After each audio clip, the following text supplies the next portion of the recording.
usually go into the hands of Dragon, but knowing na ginagamit din no madalas ni Hawk, they're not gonna put that into consideration anymore. There's a lot of the pretty standard picks na napapansin natin here, pero it leaves a lot open given na yung Louis kasi yung isa sa mga bans na hindi mo talaga kadalasang makikita, but knowing na nandito si Harley sa kabila, you wouldn't take any chances. At ayan na, dinanggal na rin nila ang carry na Yup. mukhang pag-aagawan talaga in this entire series. And we are looking at the priority pick on the side of Occupy Thrones. Ano kaya ang una nilang kukunin dito? Nakita na natin kanina na first pick yung carry, pero ngayon na banned out na, pwede silang mag-secure ng Eve dahil hindi naman makakasecure ng carry yung kabila, pero Kaja, na-spoil tayo ng konti. Pero exciting kasi ito ay isa sa mga dapat hindi makakalusot, pero nakalusot nga because of that Louis ban. That advantage of having that first pick is really making strides para sa side ng Occupy Thrones. Pero mabilis din naman ang sagot. Gaya ng nasabi mo kanina, Eve is really a good choice in the current meta. Maganda ang AoE damage, maganda ang poking capabilities, and as of this moment, with Harley holding the lines para sa kanila, ay Chuck magbibigay talaga ng impacto kontra Occupy Thrones. And I'm honestly curious to see kung ano yung gagamitin ni Joel Crew dito kasi from the recent matches that we've seen him play, carry lang talaga yung madalas niyang ginagamit. Will he go for the Beatrix or Claude this time? Kasi, well, tanggal na rin naman yung carry and 1-1 pero they will settle with the Grok. Yeah, Grok. Ilang beses na rin natin nakita. Dalawang klaseng Grok ang madalas nating napapansin dito sa M4 World Championships. It's either yung weapon mastery na Grok na napakasakit talaga or yung pull yourself together na more on the supportive end. But on the other end of the stick, mukhang Valentina ang kukunin. This is a really good pick. Yep. I'm actually quite surprised na nakalusot to sa kabila. May Kaja ka na, may Valentina ka pa, and nakapag-secure pa sila ng napakalakas na XP laner ngayon with that Lapu-Lapu. Looking at the draft for the side of Occupy Thrones, looks like they're having a small advantage. Medyo nakakagulat nga, no? Kasi Prince Fran, kilala natin siya sa mga heroes na ginagamit niya usually like the Leomords, the Fredrin. And yung Valentina kasi isa sa mga utility junglers na mapapansin natin that could also give a decent amount of damage. So, with them willing to let this Valentina go, it seems like posible na magkaroon sila ng plan dito. They could probably go for a gold laner as of the moment, given na wala pa rin yung side ng Occupy Thrones, and then ban it later on, and that is what they're gonna do. Oh yeah, and look at this. Granger locked in for the side of Malvinas Gaming. Ang di natin madalas nakikita to, Sona. But this time around, they were willing to give out the Valentina. Pero Granger ang pinalit nila. Bakit sa tingin mo naging okay to for Malvinas? Kasi ako, confused ako dito, men. I mean, at this point, you would want to have the range advantage. Also, yung scale pagdating sa early to mid-game. And given na merong panghata kaagad yung iba sa mga members ng Occupy Thrones with that Kaja and also an extra engage coming from that Lapu-Lapu's Bravest Fighter, kailangan mo ng isang hero na hindi na kailangan lumapit para lumaban. So, this Granger, either kung pupunta siya sa gold lane, which is highly unlikely from the matches that we've seen, it could potentially go for the jungler, but this gives an opportunity para sa Occupy Thrones na maghanap ng counters to try and engage the backlines. And look at this, Dragon about to select his hero, pero isa siya sa pinakamataas, if not the first one, in damage dealt shared at sa kanyang XP, sa ating XP lane list actually, in M4. Just goes to show na talagang ang taas ng aggression na nanggagaling dito sa side ng Malvinas Gaming. And mukhang sasabayan nila to with the bans already locked in. Yuzhong, Cho, out of the question. Malvinas Gaming, tatanggalin nila ang Akai and Barats. Ayaw nila ng tank-jungle matchup. They want a Granger to have a good time dito sa ating game number 1. Para walang pressure. Tama. Kasi yung pressure, yung main concern dito coming from the rest of the members of Malvinas Gaming. With that Grok being on Malvinas' side, sila yung magkakaroon ng aggressive state in the early minutes of the matchup, giving out vision, dishing out information kung kinakailangan. So the rest of the members of Occupy Thrones, kailangan nila maghanap ng karagdagang hero that would do the same. So kaya naging interesting sa akin yung Cho ban for the side of Occupy Thrones because sila mismo yung pwedeng gumamit yan but they're gonna double down on durability. So it's looking like yung Grok will go to the XP lane pero ang bilis Oh man, this is gonna be so exciting. Surprise, surprise. With the Fanny locked in on the side of Occupy Thrones. At para naman sa side ng Malvinas Gaming ay kumuha sila ng additional crowd control. And so far, Sona, looking at the composition na nanggaling dito sa Occupy Thrones, they have the damage, they have the late game scaling, pero ano nga ba ang pwedeng i-control ng Malvinas Gaming as their last pick to counter kung anong meron ang Occupy Thrones? Man, XP lane, looking at it, I mean, you already have gold lane lang pala siguro yung nawawala para sa iba sa mga members. It's still a major concern kung ano yung gagamitin dito ni Joel Crew. But if you're asking me about the crowd control skills, I mean, they have a decent amount. Meron sila ng wild charge na nanggagaling sa Grok. They also have the Numenon Blast na nanggagaling sa Lolita. So at some point, meron silang artillery and arsenal laban sa Occupy Thrones. But going up against this squad, yung Valentina kasi yung major concern nila. But hold up. Kari yung nakita nyo nung nakaraan, lunoks ako ngayon. Welcome to Season 8 of MPL Philippines. Throwback. Throwback muna tayo, guys. May Lolita, may Eve. Lagyan mo pa ng Granger at haluan mo ng Lunox at Grok. Man.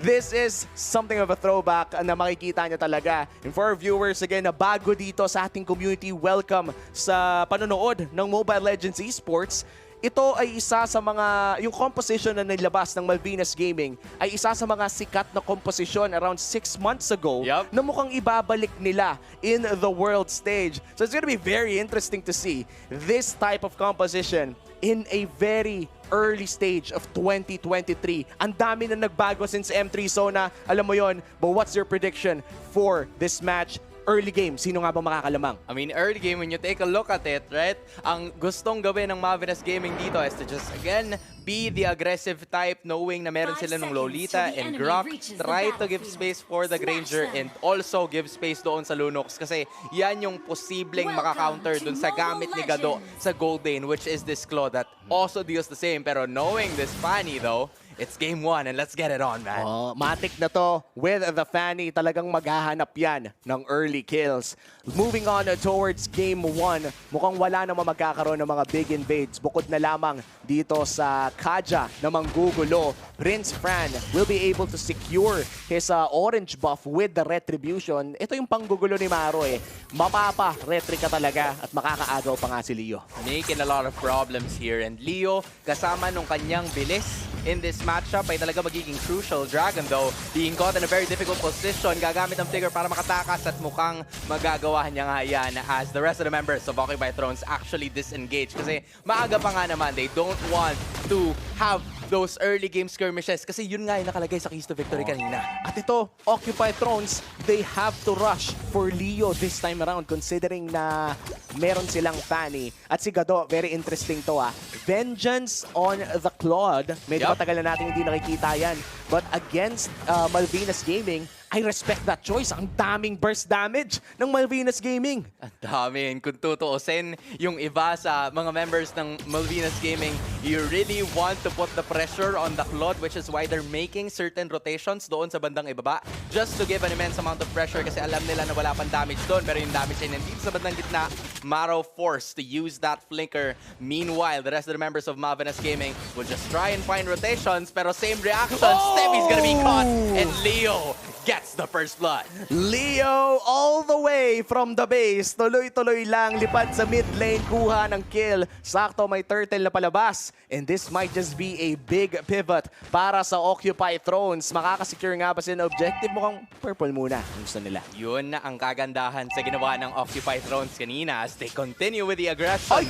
Instead na si Dragon and the rest of the members of Malvinas Gaming yung gumagawa niyan. Here comes the real world. Andun yung kopya. There goes home with the bravest fighter to stunning Prince Fran. Hindi na siya makakagalaw pa. Fury 77 making it happen for himself. Pero nandito si Leo sa bandang likuran. Nakakuha yung damage and Prince Fran is hurting so much. Leo nakakuha na naman ng second kill and it seems like an uncontested turtle is going to the MENA region. MENA with the play. Nakita mo medyo nausog si Hulk eh. Nasobrahan yung bravest fighter. kumbaga, na-injecta ng Pilipinong dugo. Masyadong naging excited. Nakalimutan niya, kailangan Filipino time. Tiis-tiis ka muna ng konti bago mo ilabas yung full potential ng isang bravest fighter. Pero si Leo, yun yung legit Filipino time. With the latest time, dumiretso dun sa dulo, nakakuha pa ng dalawa, or isa rather. And that gives Occupy Thrones a great early game lead. And normal to kapag may Fanny ka. Napakaganda ang kalamangan nito para sa Occupy Thrones kasi yung 2 kills na meron sila ay napunta dito kay Leo. So that is gonna give a huge boost pagdating doon. Tira mo, Blade of Epthesus na-unlock na kaagad in just 3 minutes of gameplay. That goes to show you na nandito talaga ang Occupy Thrones para kunin ang early game scaling na dapat sana ay mapupunta sa Malvinas Gaming given na sila yung merong durability pero dinadaan ng Thrones sa bilis. Ito talaga yun. Pag may Fanny ka, yung mga early, wala nang mas early pa sa Fanny. Legit. Kahit sinong makalaban ng Fanny, kaya niya tunawin in the early game. Pero ang mangyayari dito for Malvinas Gaming ay kailangan nila ma-chancingan. Isa lang, ma-wild charge inside the wall. Step though! Step, nahuli ng Divine Judgment and this is looking like a dead Lolita for them. Pero buhay pa si Steffi! Nandun yung kopya pero nandun din yung Numinum Blast. Iwalay ang ating laban. But Lolita goes down. Harley tumatakbo. Prince Franz sa likuran. Making it happen for the team. Pero hinahabol siya ni Dio. Hinahabol din siya ni Maro. Saan siya pupunta? Medyo naliligaw siya sa ibang base pero it seems like he just wants to go down into the gold bin and get the energy shields as much as he can. Maro tries to defend. Leo is there for the taking. May bawi naman doon ang Malvinas Gaming but Occupy Thrones gets another kill. Leo 3-0 already. Hindi naman tumataas ng 2,000 ang gold lead ng OT pero madali magbago yan kung tuloy-tuloy ang magiging momentum ng MENA region papasok ng 5-minute mark. And look at Hulk going in for Dragon. Ikaw ba naman? Sinong mas malakas? Dragon o Hulk? At this point, feel ko yung Hulk kasi kaya na talaga. Napanood na natin yan, men. Alam mo kung anong kayang gawin ng Incredible Hulk pag talagang nalagyan na siya ng serum. But at this point, it's Occupy Thrones na in control of this matchup. Nakuha nila yung turtle. Hindi na nakapag-contest ng Malvinas Gaming. And you know, yung aggression na dapat sana sinisimulan nila, naka-counter at naninegate ng Thrones eh. Occupy Thrones does have that Fanny. Kanina pa natin pinag-uusapan na dapat early game ay mapupunta sa Malvinas Gaming pero kailangan nating tandaan, ang nature ng isang Fanny lineup ay talagang sila ang makakalamang sa early game as long as makahanap ng kills ng maaga ito si Leo at nahanap nila yon. This is the first 2K gold lead on the side of Occupy Thrones. Purple is up in Malvinas Gaming. Pwede nila contest yung purple ng Fanny if gusto nilang bawasan ang impact ni Leo sa game na to. Sobrang laking game changer ng Fanny dito. I mean, pumipili na lang ng poison dito yung side ng Malvinas Gaming eh. Kasi 3 members yung nilalagay ng Occupy Thrones dito sa bandang ibaba. Nandun na naman yung Divine Judgment and Blazing Duet is gonna be enough for them to take down. Prince Fran kumukuha ng lahat ng ibang mga members. Steffi is gonna be there but he's gonna go down. Steffi also using that step back Numinum Blast pero wala silang tatamaan. Leo nagtatalabang isip. But it seems like Occupy Thrones got more than what they wanted. 2 kills sa bandang ibaba at sila na naman ang kukuha ng kalabangan. Medyo nakakalungkot yung step back ni Steph doon. Pero mukhang mas malungkot kung mahuhuli din siya dito. Pero mukhang makakapag-BMI naman palayo. Malvinas Gaming. Kung hindi nag-step back Numinum Blast si Steph, that could have been a 1-for-1. Pero mukhang masyadong maaga yung step back. Natawagan patuloy ng traveling. Traveling tapos naging turnover. So at this point, ang kailangan nilang gawin is to try and regroup. Aray! But that is not the regroup that you want. Taking down Dragon doon sa bandang itaas and they're making plays all over the map. And this is, once again, yung advantage na meron kapag yung Fanny ay nasa side mo. Kaya niyang lumipat from one lane to another and yung resulta nun, turret sa bandang itaas. Grabe si Leo, 5-0 already. And Maro, he's gonna pay the price. And finally, Malvinas Gaming, they secure their first kill of the game. At hindi makahanap si Leo ng rest back. Malvinas, mukhang umuunti-unti na sila. Right, they need to be careful dun sa mga overextensions na kagaya nun. Hindi niya kinailangan na pumunta talaga in that purple objective for the side of Malvinas Gaming because he knew na napakarami ng pressure points na pwedeng bigyan ng Malvinas Gaming itong Occupy Thrones. So, at this point, Occupy Thrones, meron silang 4K gold lead and kailangan nilang alagaan yan by just making the right plays. starting now. Nakukuha nila yung turtle pero wala silang idea na nandun sa bandang likuran. It's Hulk! Sinalo niya lahat at mukhang tutumba ang Incredible. It seems like the Incredible is going to the pero nandun yung rest back at counter alak naman na nagmula sa side ng Octopus Thrones. Simula ng laban at yung Luminous Blast! Nandun na rin, pero nilabas na yung chessboard, nilabas na yung boxing ring. Maro, almost getting a knockout. Leo, nandun sa kabila, hinahabol si Joel Crew, pero makakatakas siya. It seems like Occupy Thrones has all the answers. 7-0! Isang kill lang yung wala sa kanya. Leo, nagwawala para sa side ng Occupy Thrones. Akala natin lahat ng Fanny God ay nasa Pilipinas lamang. Pero mukhang meron din pala sa MENA. My goodness. What a discovery! Fanny with Leo. Talagang chinepi niya lahat, men. Nakita mo ba yung ginawa niya kay Prince Fran? Na-burst down yung isa sa kanila. Pero si Prince Fran nananahimik na lang dun eh. Dumidetsonata na lang, na-chani pa. Gusto ko lang naman kumuha ng objective. Gusto ko lang naman makahanap. Pero kahit pa paano, yung Real Manipulation, nandun na naman yung kopya. It's Dragon making it happen once again. Steffi this time around, umapak na siya. Nag-Euro step papasok and landing that Luminous Blast shoot sa kanilang ring. And as of this moment, that turnaround victory in terms of the team fight is all that they needed. Pero Leo, nag-aabang na naman. Naharangan ng wall. It's Hulk trying to fight against everyone. There goes with Racing to it as well. Pero Hulk taking a lot of damage. And Steffi, medyo nangangalahati na ang buhay. Pero naipit si Hulk. Nawala na naman siya. Kontra sa 5. Mahihirapan ka talaga. Yung fake coming in from that Lord take ay napunta sa side ng Marvelous Gaming, making it happen for their team. Sayang hindi nila nakuha yung Lord. They went for the safer route. Kumbaga, i-reset na lang natin to. Kuha na lang tayo ng kill. Mamaya na natin kunin. In another universe, they could have gotten that Lord at nahila pa nga si Prince Fran dito. Ando na naman yung hila. Prince Fran makakatakas kaya pero hindi yan ang kasagutan. Luminous Blast landing on the 2. Pero dito yung counter para sa kanila pero nag-miss na naman yun mga kaibigan. It's Dragon using that one charge. Tumama sa 3. Landing into 1 and getting the knockouts done. It's Fury and Gadon na nawala na naman sa eksena. Malvinas Gaming nagpabugbog lang yata sa una. Ginalit nyo kasing Dragon.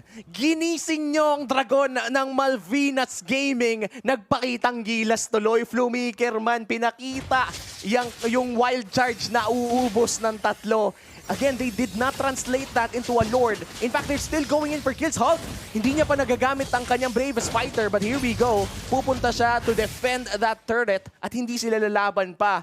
I'm just so weirded out right now na hindi nila trinatranslate sa objectives. Both teams are really playing it safe. Sobrang safe. At this point, ang gusto nilang gawin is to have that one big team fight na kung saan 3 or 4 na heroes kaagad yung mapapabagsak nila. But given the mobility yung meron, yung parehas na kupunan, it's gonna be very difficult to do that. So, ang kailangan nilang gawin dito is to try and secure for more objectives. Hulk here finds Steffi, landing that bravest fighter. So at least that ultimate is no longer part of the question for at least a few seconds more. Malvinas Gaming, kailangan nilang dahan-dahanin, hanapin yung paraan para makakuha sila as a turret. Down one is gonna be taken pero Dragon is not gonna be there too. Steffi masyadong malayo and there's so many fatal errors here coming from the side of Malvinas Gaming, and it seems like Occupy Thrones, they want to go ahead and try to secure this Lord as much as they can, but what am I talking about instead? They got another objective, lalaban na lang si Leo pero hindi. Eto na, this time kunin na natin yung Lord. In Occupy Thrones, naunahan ng latigo ang Dragon. At mahirap talaga yon kung Malvinas Gaming ka. Real World Manipulation gamit dito kay Harley. At mukhang makakatakas naman ang side ng Occupy Thrones. Wala nang ultimate mula sa Malvinas Gaming. Lord, Joel Crew! Joel Crew with Ruby DD play, making it happen for himself again. Maro makukuli kaya dito pero yung laban ay nandun. Si Hulk trying to at least negate the damage coming from the rest of the members of Malvinas pero mukhang tutumbay na rin siya. Nandun sa bandalikuran itong si Prince Fran pero tutumba rin yan as Leo is making it happen for his squad. He's trying to fight for it and he gets the Lord. Bago siya mawala ng buhay. It's also the Clot running away. Gado being the only one alive. Occupy Throne still managed to get the major objective pero Malvinas, sabi nila, sugod tayo at lakad matatag. Left gain, panalo ang Malvinas Gaming. Nakakuha sila ng mas maraming pera against Occupy Thrones. Pero again, as you said, Sona, na-secure ni Leo ang Lord before siya mamatay. Sakripisyo malala para sa Occupy Thrones at may chance silang kumita ng pera pabalik with this Lord push kung sakaling manalo sila with another team fight. Looking at Game 1, Sona, it has been a back and forth. Malvinas Gaming, sinusubukang humabol sa Occupy Thrones. at malapit na nila magawa yun. This is a bloodbath para sa dalawang kupunan. Nagpapalitan na talaga sila ng skill shot, mechanic after mechanic. And titignan natin ngayon kung madedepensahan nila. And with that, Lunox na hawak ni Joel Crew, it is looking likely. And magagawa nila yan with flying colors as the other members of Occupy Thrones ay naghahanap naman ng paraan para makuha nila yung iba sa torre aside from the inhibitor turrets. And they can do just that with the Hook locking in that Hunter Strike, Leo locking in that Blade of Despair. So damage build up na yung meron yung side ng Mena Squad. Pero andun na Ano naman right on cue. Grabe ka naman! Napastep back kaagad kasi ayaw niya na ng ganun, men. Ano, naglalakad. Gusto ko lang naman magtingin ng mga magandang tanawin. Bakit mo akong gusto patayin? Medyo nalapit ka kasi sa teritoryo namin, pero actually teritoryo pala nila yun. Tas siya na mismo yung dumayo para ipakita na meron talaga siyang karagdagang kalamangan in terms of that itemization. Pinaalala lang. Occupy Throne. Sabi, kilalanin mo kung sinong kinakalaban mo. Pinaalala lang, sabi ni Leo, baka nakakalimutan mo ha. Bisitahin kita sa bahay mo, kalabitin lang kita one time. Kung mamatay ka sa bigwas, sorry. Sorry na lang. Di ba? Sorry na lang. Alam mo na yan. Tingnan mo, may hila na naman. Mara making it happen and the dragon goes down. Yung dragon ay magsisilbing kamatayan para sa side ng Marvelous Gaming. Nalaban na lang yata sila. Pero sa loob, kontra sa apat. Luminum Blast para kay Fury 77. Harley, the only one alive. Naging combo. At yung mga nakain, once you eat, everybody else eats, man. Ayan, beautiful ML mula sa Occupy Thrones. At gusto na ata nila tapusin ang game number 1. Mena, is real nga ba? Mena is actually doing it. Harley sumusubok na depensahan ito. They're actually locking it in. Sinihirapan at ginagawa na nila lahat. Pero nabuhay, wild charge! At nabuhay sila! It's actually Fury 77 na tatakbo ngayon. And Gadon nandyan pa rin. Right on time. Right on schedule. Hindi pa tapos ang ating laban. Malvines balik na naman sa bakbakan. Ito talaga yun, Mene. Slugfest. Suntukan para sa suntukan. Kung kanina nauuna yung latigo para sa dragon, nung nabuhay yung dragon, wala na kasing latigo. Wala na intro-intro. Wala nang intro-intro pa. Napakabilis ng Lord na to. At this is a Luminous Lord for the side of Malvinas Gaming. Mena just made the biggest mistake that they did in this game. The impatience is real. Oh my goodness, without those minions, yun yung isa sa mga prime opportunities nila para matapos itong laban na to. Pero hindi iyon yung nangyayari, which is why Occupy Thrones might just be at the defensive end. Leo gagawa ng paraan with almost that full item capacity na meron siya ngayon. He's only missing one core item. And unti-unti nang naghahanap ng teritoryo ngayon ang side ng Malvinas Gaming. Naglalakad, naghahanap ng pwede nilang makuha. Yes, and this is such a big play. Conceal, inunahan yung latigo! Maro na naman ang sasalo ng one charge. Pero ang dami niya yatang nasalo kaya siya mawawala dyan. It's Fury 77 na sumasalo ng lahat ng order of brilliance coming in from Joel Crew. And tatlo na lang sa mga Occupy Thrones. Yung body! Will he actually go down? And this might be it! It's Occupy Thrones with the counter-attack just when you thought it was all over. It's the Mena region getting first blood. Man, akala ko panalo na, natalo pa. Pero natalo na, panalo pa. Occupy Thrones is real. Salamalaikum, brothers. Welcome to Mena. Mara said, this is my house. Oh my God, Leo man. is the man. Leo with the backdoor play. Ang one-man army, man. Insane play from Occupy Thrones to secure game number 1. Akala natin matatalo na sila dahil impatient sila. Pero pinasarap lang pala for Malvinas Gaming kasi nung nagpupush na yung Malvinas, sabi ni Leo, my time to shine, boys! Leo said, I got your number. Tingnan mo, man. Hey! Tingnan mo, it's all part of the plan. Ito yung sobrang ice in his veins na walang reaction na hindi siya maangas.